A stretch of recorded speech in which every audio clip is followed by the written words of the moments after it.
आज औरंगाबाद खंडपीठ मुंबई उच्च न्यायालयात विजयबाई व्यंकट सूर्यवंशी विरुद्ध महाराष्ट्र राज्य आणि अन्य प्रकरणाची याचिका ऐकण्यात आली। या प्रकरणात वंचित बहुजन आघाडीचे अध्यक्ष ॲडव्होकेट प्रकाश आंबेडकर यांनी माननीय न्यायालयात युक्तिवाद केला। न्यायालयाने महाराष्ट्र सरकारला नोटीस बजावली असून सरकारला 29 एप्रिलपूर्वी त्यांचे उत्तर द्यावे लागेल। या प्रकरणाची पुढील सुनावणी 29 एप्रिल रोजी होणार आहे।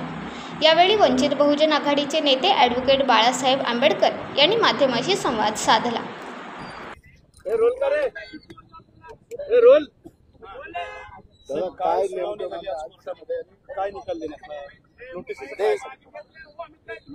आज जे आहे कस्टोडियल डेथच्या संदर्भात मॅजिस्ट्रेटने इन्क्वायरी करावी एवढं एकच प्रावधान आहे। पण मॅजिस्ट्रेटच्या इन्क्वायरी नंतर कोणी निर्णय घ्यायचा, कसा निर्णय घ्यायचा, त्याची पुढची इन्क्वायरी कशी करायची या अपुरा आहे। आणि म्हणून आम्ही असं कोर्टाला असं म्हटलं की याच्यामध्ये सोमनाथ सूर्यवंशी हे कोर्टाच्या कस्टडीमध्ये असताना त्यांचा मृत्यू झालेला आहे, तेव्हा पुढची कारवाई जोपर्यंत असेंब्ली करत नाही किंवा पार्लमेंट करत नाही तोपर्यंत कोर्टाने नियमावली तयार करून त्याची पुढची कारवाई कशी झाली पाहिजे याची गाईडलाईन्स ले डाऊन करावं। त्या संदर्भात असं कोर्टाने मान्य केलं आणि 29ला हिअरिंगला ठेवलेलं आहे। शासनाला त्यांनी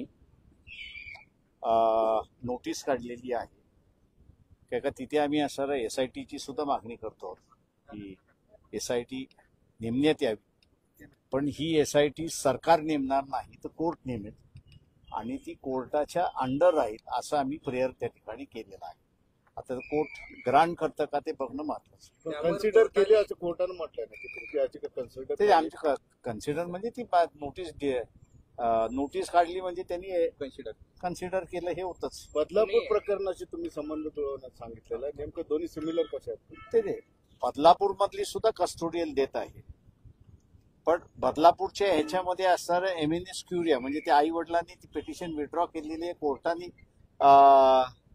माणूस उभा केलेला आहे आणि त्यांच्या मार्फत कोर्ट चालवतोय, त्याच्यामुळे तिथे काही कमतरता आहे।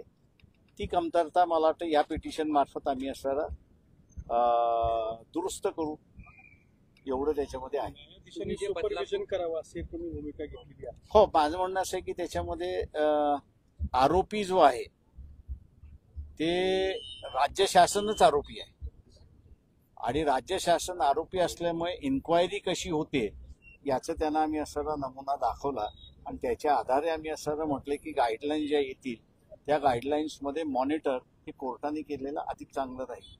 तर कोर्ट म्हटलं की आपण पुढच्या वेळेस ते कन्सिडर करू। तुम्ही प्रतिवादी कुणाकुणाला केलंय यामध्ये सर? यामध्ये प्रतिवादी मी फक्त असणारा स्टेटला केलेला आहे आणि कोर्टाकडे आम्ही न्याय मागण्यासाठी आले। कस्टोडियल डेथ मध्ये खरंच आता ज्युडिशरीने विचार करणं गरजेचं आहे, बरेच त्रुटी आहेत तपासाबाबतीत। ते 4 वर्षामध्ये महाराष्ट्रामध्ये 876 केसेस झालेले आहेत, पण त्याच्यापैकी कन्व्हिक्शन फारच कमी झालेलं आहे। याचं कारण की पुढे काय करायचं हेच नाहीये, तो कायदा आम्ही सेटल करून घेऊ असं आम्हाला वाटतंय। तुम्ही प्रतिवादीच या ठिकाणी आरोपी आहे असं कोर्टासमोर पुढच्या वेळेसही मांडणार आहे किंवा प्रतिवादी म्हणण्यापेक्षा सरकारच आरोपी आहे किंवा सरकारकडून अपेक्षा कोर्टाने धरणं किंवा पिटिशनरने धरणं योग्य नाही, तर याला असणारी एक मस्टरी असणं गरजेचं आहे की जे आम्ही पुढच्या वेळेस कोर्टासमोर ती मांडू। तुम्ही मुख्यमंत्र्यांना किंवा राज्य सरकारला पत्र दिलं त्या संदर्भात कस्टोडियल डेथ संदर्भात? माझी असं देवेंद्र फडणवीस यांची भेट झाली होती या संदर्भातला आणि तेव्हा मी त्यांना म्हणालो होतो की तुम्हाला कायदा जो आहे तो कायदा पूर्ण करावा लागेल आणि तो कायदा जोपर्यंत तुम्ही पूर्ण करत नाही तोपर्यंत या कस्टोडियल डेथची इन्क्वायरी होणार नाही अशी परिस्थिती आहे। तुम्ही एक मुद्दा मांडला त्या ठिकाणी कस्टोडियल डेथचा रिपोर्ट हा चीफ जस्टिसला दिला गेला पाहिजे होता. हो, याचं कारण चीफ सेक्रेटरीला दिला गेला, ही मोठी चूक आहे सरकार. सरकारची नाही, मला तर मॅजिस्ट्रेटची गाईडलाईन नसल्यामुळे चूक कोणाची आहे हे सांगताच येत नाही. त्याच्यामुळे असणारं मॅजिस्ट्रेटने असणारं जे आहे तो रिपोर्ट जो आहे